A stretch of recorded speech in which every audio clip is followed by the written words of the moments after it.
The latest news in the Apple-Qualcomm saga suggests that Apple may be trying to leave the chipmaker behind as soon as next year. A report by the Wall Street Journal states that Apple is designing iPhones and iPads that do not use Qualcomm components. Instead, the tech giant may source modem chips from Intel or MediaTek. Apple began stepping away from Qualcomm chips with the introduction of the iPhone 7 and 7 Plus, both of which use a combination of Qualcomm and Intel chips. The iPhone 8 and 8 Plus, which came out in September, also use a combination of Qualcomm and Intel chips. Further reading: Apple sues Qualcomm, saying chipmaker withheld $1 billion as extortion. According to the report, the decision came after Qualcomm withheld software needed by Apple to test the chips in its device prototypes. This reportedly happened after Apple filed a federal lawsuit against Qualcomm in January for charging billions in patent royalty fees for technologies they have nothing to do with.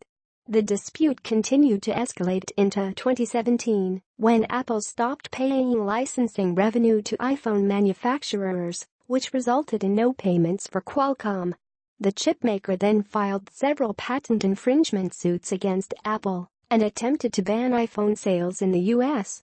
Qualcomm recently requested a ban on iPhone production and sales in China as well.